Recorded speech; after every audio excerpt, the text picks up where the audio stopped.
Assalamualaikum warahmatullahi wabarakatuh.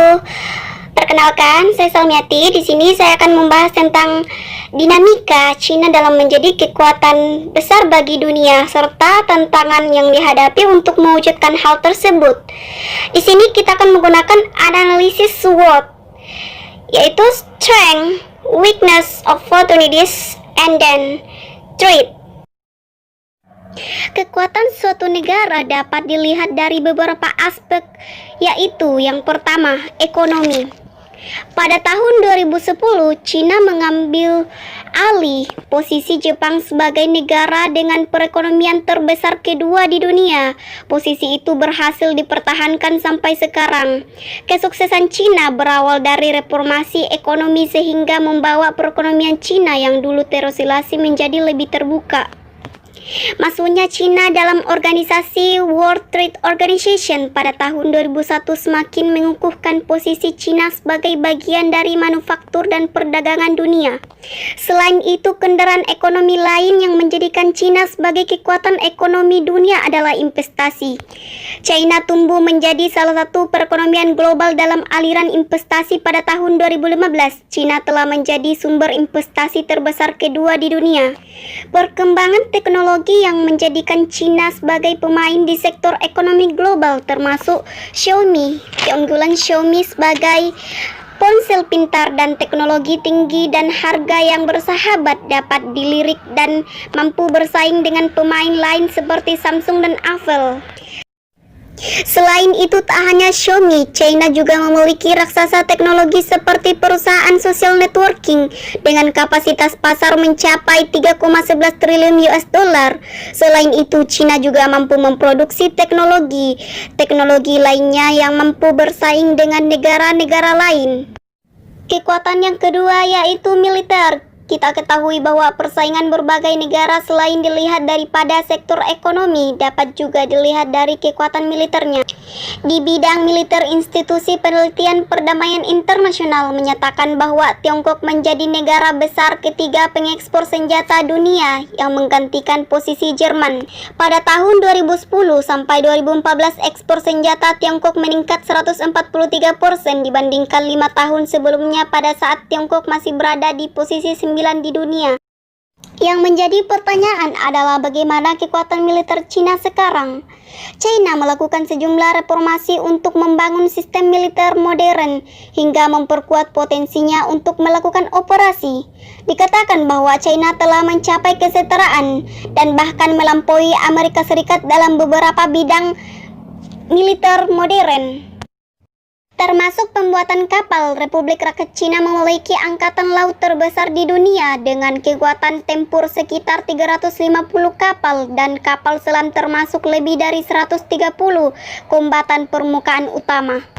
Sedangkan Amerika Serikat hanya memiliki 293 kapal awal 2020. Rudal balistik juga maju karena perkembangan kekuatan rudal tidak dibatasi oleh perjanjian internasional apapun, di mana China memiliki lebih dari 1.250 rudal balistik yang diluncurkan di darat dan rudal jelajah yang diluncurkan dari darat dengan jangkauan antara 500 dengan 5.500 km. Selain itu, China juga memiliki salah satu kekuatan besar dunia termasuk S-400 dan S-300. Lalu bagaimana militer Cina di masa yang akan mendatang? Dikatakan bahwa modernitas militer akan dilakukan terus hingga 2035 dan ditargetkan bahwa PLA menjadi militer kelas dunia pada akhir 2049. Yang kedua adalah weakness atau kelemahan. Negara pastinya memiliki kelebihan dan kelemahan. Lalu seperti apa kelemahan Cina menjadi kekuatan dunia? Yang pertama, ekonomi. Meskipun Cina menjadi negara dengan posisi ekonomi kedua di dunia dan negara yang memberikan pinjaman kepada negara lain, bahkan menjadi investor dunia, tidak dipungkiri bahwa China juga memiliki utang luar negeri yang diperkirakan menembus 1 triliun US dollar. Sebenarnya China mampu menghapus utang tersebut mengingat cadangan kas lebih dari 3 triliun US dollar, tetapi mengingat bahwa China adalah salah satu negara peminjam utang terbesar di dunia. Di sisi lain, utang China membengkak akibat penggunaan aliran pasar modal asing. Kemudian pelemahan dari segi militer China.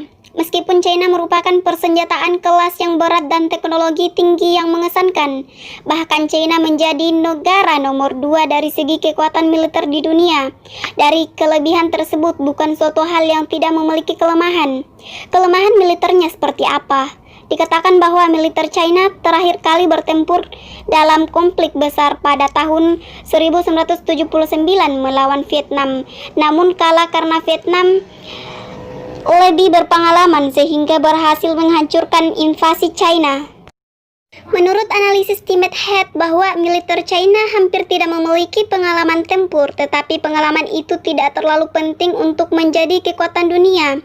Hal tersebut juga bukan berarti China tidak bisa memenangkan perang besar, karena menang dalam hal ini adalah salah satu sisi mencapai tujuan langsung sekaligus mencegah lawannya melakukan hal yang sama. Kemudian opportunities atau peluang. Bagaimana peluang China untuk menjadi kekuatan dunia di era globalisasi? Seperti yang kita ketahui bahwa negara komunis kental menutup diri.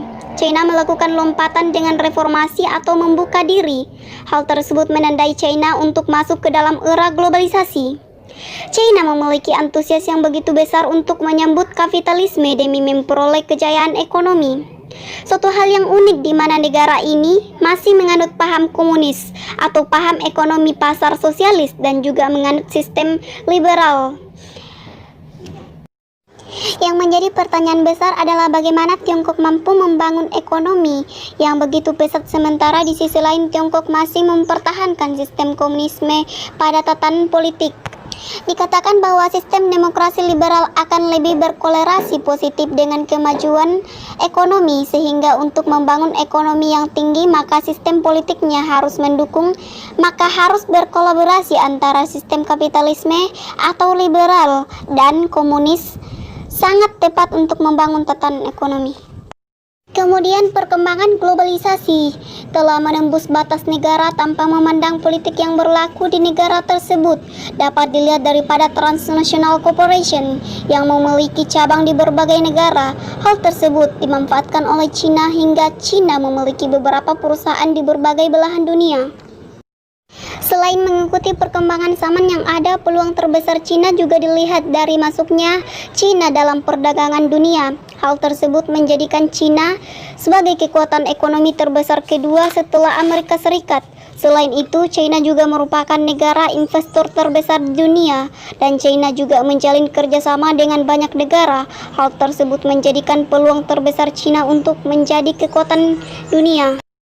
Kemudian threat atau tantangan. Yang pertama, tantangan ekonomi. Tantangan ekonomi China dikarenakan tidak ada kepastian perang dagang antara Amerika Serikat menjadi faktor utama buruknya prospek ekonomi China ke depannya. Selain itu, kondisi konsumsi domestik dan pertumbuhan investasi swasta yang ikut melemah. Perlambatan ini diperkirakan berlanjut dengan proyeksi pertumbuhan China terus menurun menjadi 5,9 pada tahun 2020 dan 5,8 pada tahun 2021. Bank Dunia mencatat bahwa ekspor barang China hanya tumbuh 0,4% 8 bulan yang lalu di tahun 2020 ini dibandingkan tahun lalu di mana ekspor tumbuh 9,9%. Salah satu juga pemicu melemahnya ekonomi karena pandemi COVID-19. Kondisi perekonomian China tengah menurun akibat dari penyebaran virus corona. Lockdown yang dipicu dari penyebaran virus membuat pertumbuhan ekonomi tidak sesuai dengan proyeksi. Kemudian strategi yang dilakukan China untuk membangun power ekonomi dan militernya. Apakah langkah yang dilakukan adalah langkah yang tepat atau sebaliknya? Menurut saya langkah yang diambil sudah tepat. Mengapa saya mengatakan tepat?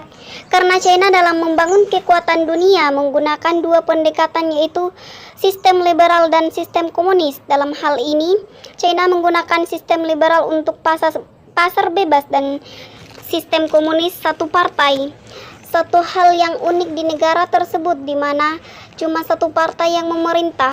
Dikatakan bahwa sistem demokrasi liberal akan lebih berkorelasi positif dan kemajuan ekonomi, sehingga untuk membangun ekonomi yang tinggi maka sistem politiknya harus mendukung.